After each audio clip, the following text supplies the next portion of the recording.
மாயா Sandhya serial ஜனவரி 8ஆம் தேதி எபிசோடுக்கான review தாங்க இந்த வீடியோவில் நம்ம இன்னைக்கு பார்க்க போகிறோம். சூப்பரான ப்ரொமோ ஒன்று ரிலீஸ் பண்ணியிருக்காங்க. இதில் நம்ம தனா வந்துட்டு கதிர் வந்ததோட அவருக்கு மருந்து போட்டு விடுறாங்க. அதை பற்றின ரிவ்யூ தாங்க இந்த வீடியோவில் பார்க்க போகிறோம். என்ன நடக்குதுன்னா, நம்ம ஜானகி மாயாட்ட சொல்கிறாங்க, இங்கே பாரு மாயா, நம்ம எப்படியாவது கதிரை வெளியில கொண்டு வந்தாகணும், அதுக்காக இதை பண்ணி தான் ஆகணும், நீ வா அப்படின்னு சொல்ல மாயா சொல்றாங்க, பெரியமா இந்த நகையை மட்டும் அடகு வச்ச விஷயம் வீட்டுக்கு தெரிஞ்சிச்சுன்னா ரொம்ப பெரிய ப்ராப்ளம் ஆகிரும், இதெல்லாம் வேண்டாம் பெரியமா அப்படின்னு. ஆனா ஜானகி கேட்கவே இல்லை. இங்க பாரு, கதிர் வந்துட்டு எப்பேற்பட்ட உதவி பண்ணியிருக்கான் அப்படிங்கிறது உனக்கு தெரியும்ல. என் பொண்ணோட வாழ்க்கையை காப்பாத்திருக்கான் அந்த அரக்கன்கிட்டேருந்து. அப்படி இருக்கையில நான் அவன் என் பொண்ணை காப்பாத்திருக்கான். அதனால நான் அவனை கண்டிப்பா காப்பாத்தி ஆகணும். என் குடும்பத்துல உள்ளவங்க கைவிட்டுட்டாங்க, ஏன்னா அவங்களுக்கு உண்மை தெரியாது. ஆனா உண்மை தெரிஞ்சுனா அமைதியே இருக்க முடியாது. கதிரை வெளியில கூட்டிட்டு வர்றதுக்கு நான் இதை பண்ணிதான் ஆகணும் அப்படின்னு சொல்லிட்டு நேரா அடகு கடைக்கு போறாங்க. அங்க போயிட்டு நேரா நம்ம ஜானகி வந்துட்டு அவங்களோட செயின்ஸ் எல்லாம் கொடுக்குறாங்க. இதை பார்த்துட்டு மாயா சொல்றாங்க, பெரியம்மா நான் இப்ப கூட அப்பா கிட்ட சொல்றேன், அப்பா கண்டிப்பா தோது பண்ணி கொடுப்பாரு அப்படின்னு. ஆனா ஜானகி சொல்றாங்க, இல்ல மாயா, நீ மட்டும் இதை ரெடி பண்ண அப்படின்னு தெரிஞ்சிச்சுன்னா இந்த குடும்பத்துக்குள்ள மறுபடியும் உன் மேல ரொம்ப பெரிய கோவம் வரும். அதனால வேணாம் மாயா, நானே எப்படியாவது இதை பாத்துக்கிறேன் அப்படின்னு சொல்லிட்டு அந்த நகையை கொடுக்குறாங்க. அதே நேரத்துல பத்மா அந்த பக்கமா காய்கறி வாங்குறதுக்காக வராங்க. ஜானகியும் மாயாவும் அடகு கடையில நிக்கிறத பார்த்துட்டு பத்மா செம்ம ஷாக் ஆகுறாங்க. இவங்க 2 பேரும் அடகு கடையில எதுக்கு நிக்கிறாங்க அப்படின்னு பத்மா சந்தேகப்படுறாங்க. அப்ப ஜானகி நேரா அவங்க கிட்ட, இங்க பாருங்க, எனக்கு ஒரு 3 லட்ச ரூபாய்க்கு மட்டும் அடகு வச்சுக்கிட்டா போதும் அப்படின்னு. அவர் சொல்றாரு, கண்டிப்பாமா, இந்த நகை கண்டிப்பா 3 லட்ச ரூபாய்க்கு வரும் அப்படின்னு சொல்லிட்டு நகையை வாங்கிக்கிட்டு சீட்டையும் கொடுத்து பணத்தையும் கட்டுக்கட்டா கொடுக்குறாங்க. இதை பார்த்ததோட பத்மாவுக்கு அதிர்ச்சி. என்ன இது, கட்டுக்கட்டா பணத்தை வாங்குறாங்க அப்படின்னு ஒரே சந்தேகமா இருக்கு பத்மாவுக்கு. அப்ப பத்மா என்ன பண்றாங்கன்னா, அதை ஒளிஞ்சிட்டு பாக்குறாங்க. அப்ப நம்ம மாயா வந்துட்டு ஜானகிட்ட, பெரியமா இப்ப கூட சொல்றேன், இந்த விஷயம் பத்தி பெரியப்பாவுக்கு தெரிஞ்சிச்சுன்னா அவர் இன்னும் ரொம்ப கவலைப்படுவாரு. அதனால நீங்க தயவு செஞ்சு அந்த நகையை வாங்கிக்கிட்டு பணத்தை கொடுத்துட்டு வந்துருங்க அப்படின்னு ஜானகி சொல்றாங்க. இதை விட்டா உனக்கு வேற ஏதாவது ஒரு வழி தெரியுமா மாயா, சொல்லு, பணத்தை ரெடி பண்றதுக்கு அப்படின்னு.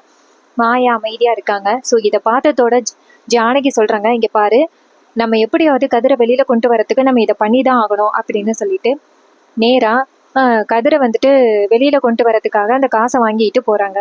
பத்மா என்ன பண்றாங்கன்னா, விடக்கூடாது, கண்டிப்பா இவங்க 2 பேரும் ஒன்னா வந்திருக்காங்கன்னா இதுக்கு பின்னாடி ஒரு பெரிய காரணம் இருக்கு, விடக்கூடாது அப்படின்ட்டு அந்த பத்மா நேரா அந்த அடகு கடைக்காரர்கிட்ட போயிட்டு, இங்க பாருங்க, கொஞ்ச நேரத்துக்கு முன்னாடி 2 பேர் வந்தாங்கல்ல, அவங்க எதுக்காக வந்தாங்க அப்படின்னு அவர் சொல்றாரு, நகை அடகு வைக்கிறதுக்காக வந்தாங்கம்மா, பாவம் என்ன பிரச்சனையோ தெரியல, கழுத்துல போட்டிருந்த தாலி வரைக்கும் கொண்டாந்து அந்த அம்மா அடகு வச்சுட்டு போயிருக்காங்க அப்படின்னு.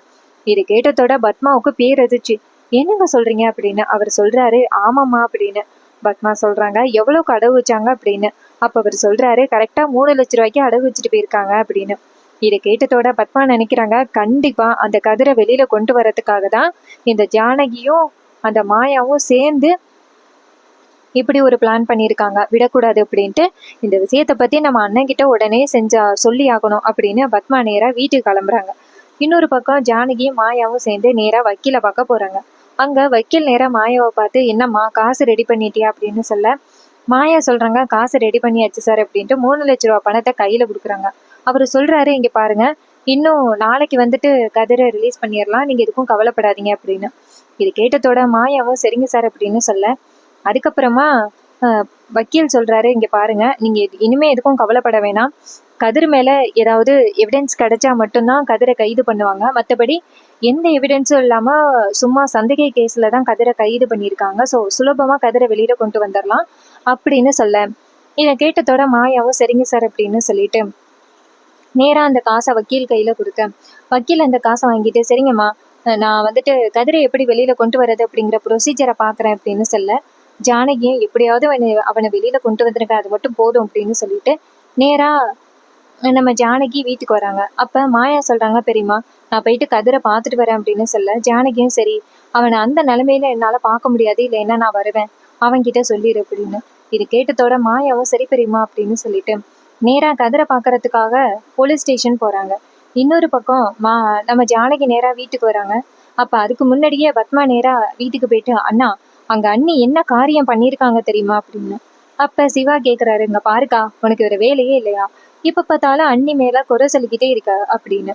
அதுக்கு பத்மா சொல்றாங்க, உங்க எல்லாருக்கும் அப்படிதான் தெரியுது நான் குறை சொல்லிக்கிட்டு இருக்கேன் அப்படின்னு. ஆனா அவங்க மேற்கொண்டு தப்பு பண்ணிக்கிட்டே இருக்காங்க, அதை பத்தி யாராவது யோசனை பண்ணி பாத்தீங்களா அப்படின்னு. சிவா கேக்குறாரு, அண்ணி எல்லாம் எந்த தப்பும் பண்ண மாட்டாங்க அப்படின்னு. அப்ப பாட்டி கேக்குறாங்க, இங்க பாரு பத்மா, இப்ப என்ன பிரச்சனை உனக்கு அப்படின்னு. அப்ப பத்மா சொல்றாங்க, இங்க பாருங்க, யாருக்கும் தெரியாம அண்ணி கதிரை வெளியில வர வர வைக்கணும் அப்படிங்கிறதுக்காக வீட்டுல யாருமே காசு கொடுக்கலையில 3 லட்சம் ரூபாய் அண்ணனும் கொடுக்க கூடாதுன்னு சொல்லிட்டாரு. இந்த வீட்டுல இருந்து ₹1 கூட போக கூடாதுன்னு சொல்லிட்டாரு. ஆனா என்ன காரியம் பண்ணிருக்காங்க தெரியுமா? அவங்களோட தாலியை கொண்டு போய் 3 லட்சம் ரூபாய்க்கு அடகு வச்சிருக்காங்க. இது முழு காரணம் அந்த மாயாதான் தேவையில்லாத விஷயத்தையெல்லாம் சொல்லி அண்ணிய நகைய அடகு வைக்க சொல்லியிருக்காங்க. இது புரியாம அண்ணியும் நகையை அடகு வச்சுட்டாங்க.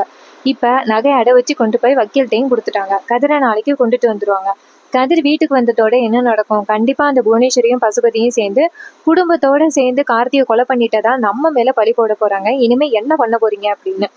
இது கேட்டதோட பாட்டி சொல்றாங்க, இங்க பாரு பத்மா, நீ சொன்னது பொய்யா கூட இருக்கலாம்ல அப்படின்னு. அதுக்கு பத்மா சொல்றாங்க, இன்னும் கொஞ்ச நேரத்துல அண்ணி வருவாங்க, அவங்க கழுத்துல தாலி கடக்கா இல்லையா அப்படிங்கிறத பார்த்துட்டு பேசுங்க அப்படின்னு சொல்ல. அப்ப ரகுராம் அமைதியா இருக்காரு. அப்ப சிவா சொல்றாரு, பத்மா, தேவையில்லாம வீட்டுக்குள்ள பிரச்சனையை கொண்டு வராத அப்படின்னு. அதுக்கு பத்மா சொல்றாங்க, நான் தான் பிரச்சனை கொண்டு வர மாதிரி உங்களுக்கு தெரியுது, ஆனா ஆல்ரெடி வீட்டுக்குள்ள பிரச்சனையை உருவாக்கி வச்சிருக்காங்களே, அதை பத்தி கொஞ்சமாவது நீங்க யோசனை பண்ணி பாத்தீங்களா அப்படின்னு சொல்லிட்டு பேசுறாங்க. இது கேட்டதோட சிவா சொல்றாரு, இங்க பாரு, தேவையில்லாம தயவு செஞ்சு பேசாத அப்படின்னு. அதே நேரத்துல நம்ம ஜானகி வீட்டுக்குள்ள வராங்க. ஜானகியை பார்த்ததோட செம்ம ஷாக் ஆகுறாங்க பாட்டி எல்லாருமே. ஏன்னா ஜானகியோட கழுத்துல தாலியே இல்லை. அப்ப பாட்டி நேரா ஜானகிட்ட, ஜானகி ஒரு நிமிஷம் இல்லை அப்படின்னு சொல்ல, ஜானகி அங்கேருந்து வராங்க. வந்ததோட பாட்டி நேரா ஜானகியை பார்த்து, இங்க பாரு, கதிரை வெளியில கொண்டு வரணும் அப்படிங்கிறதுக்காக, வீட்டுல யாரும் காசு கொடுக்கல அப்படிங்கிறதுக்காக கழுத்துல போட்டிருந்த தாலியை கொண்டு போய் அடகு வச்சியாம்ல, உண்மையா?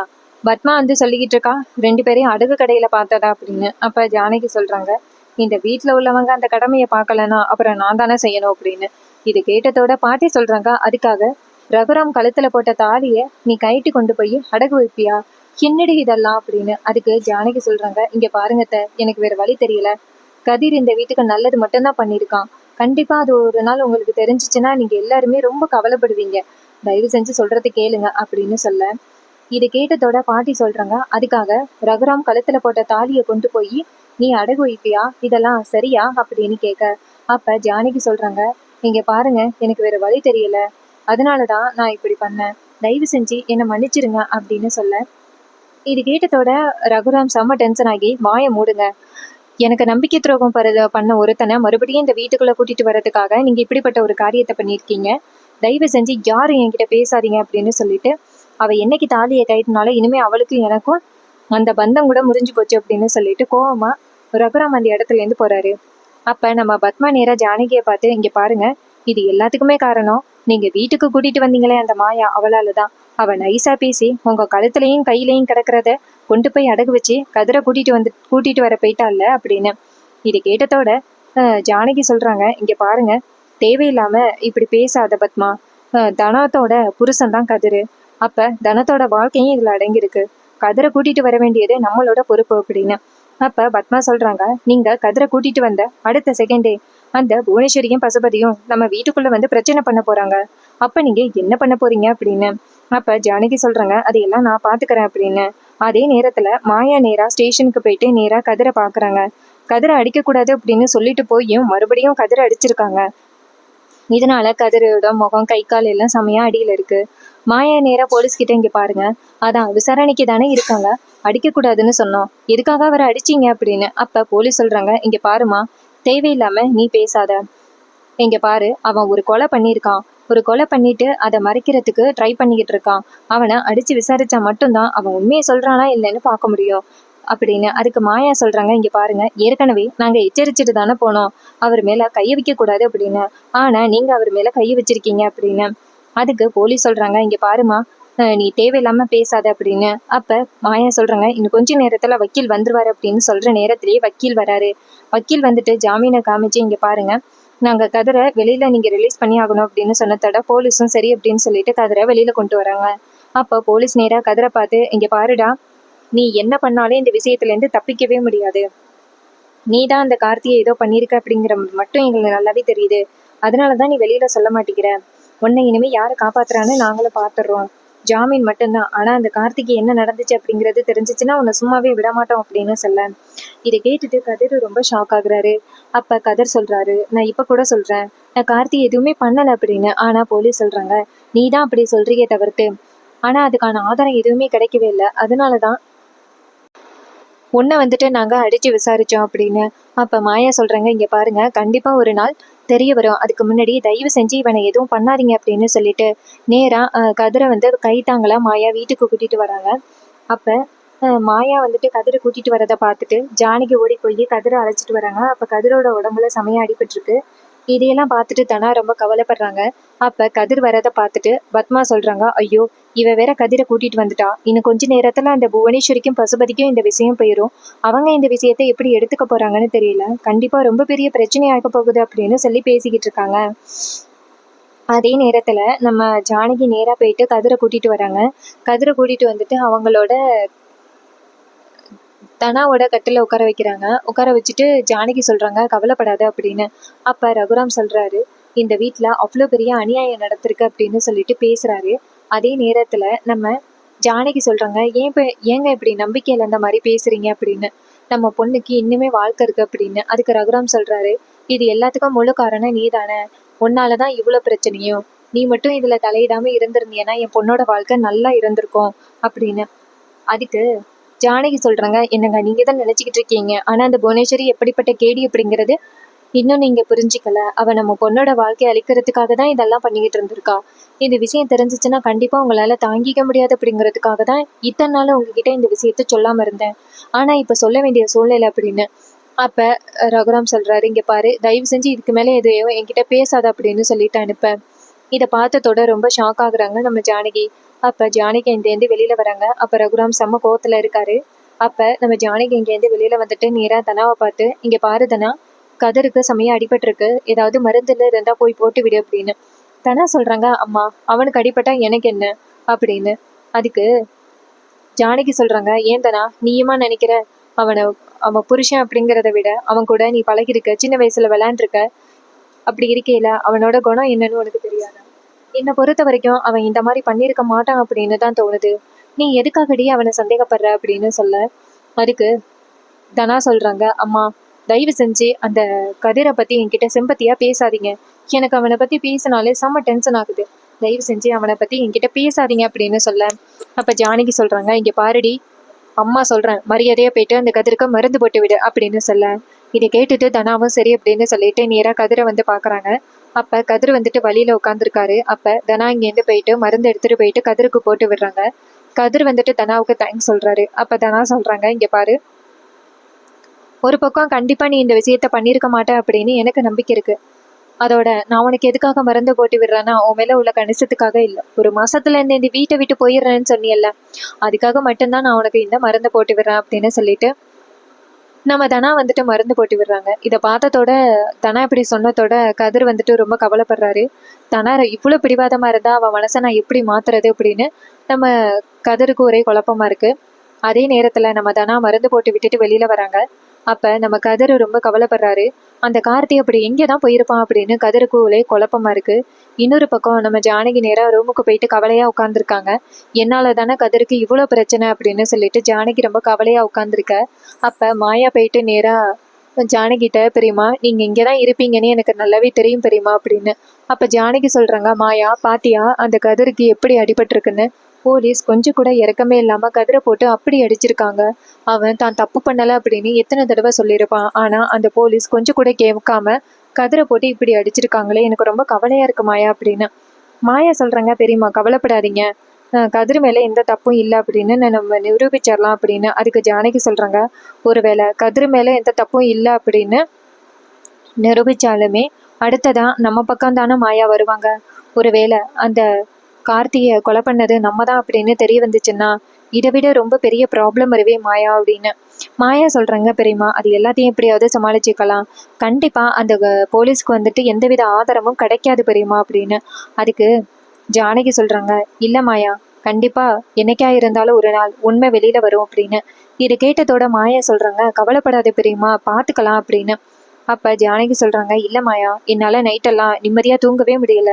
அந்த கார்த்தி வந்துட்டு நேரா என்னை பார்த்து எதுக்கு என்ன கொலை பண்ண அப்படின்னு கேட்குற மாதிரி ஒவ்வொரு நேரமும் இருக்கு.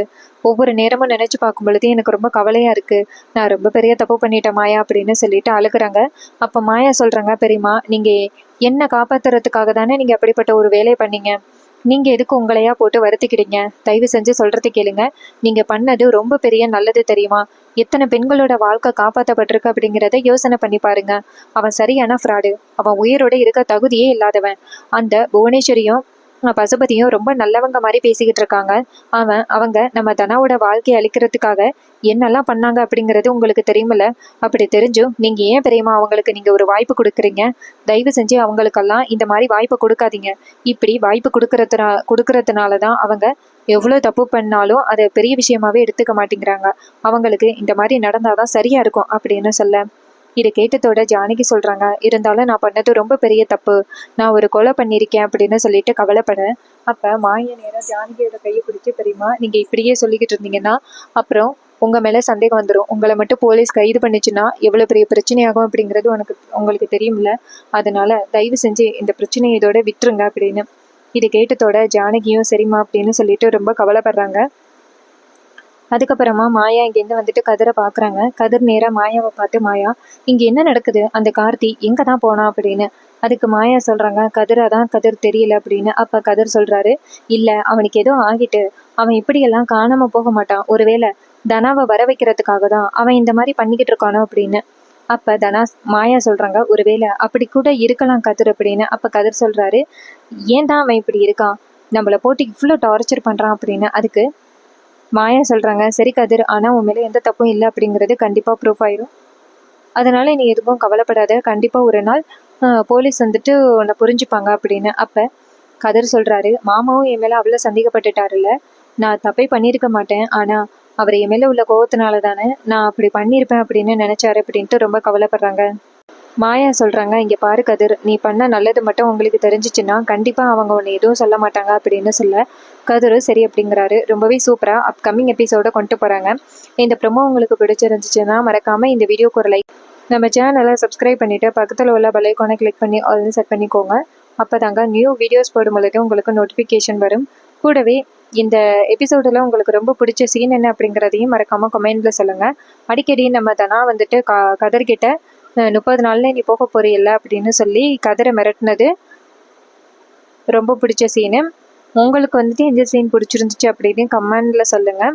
கூடவே மறக்காம எப்பவுமே கமெண்ட் பண்ணுங்க. கமெண்ட் பண்றவங்களுக்கு ஜனவரி எண்டில் ஒரு சூப்பரான சர்ப்ரைஸ் இருக்கு. தேங்க்ஸ் ஃபார் வாட்சிங்.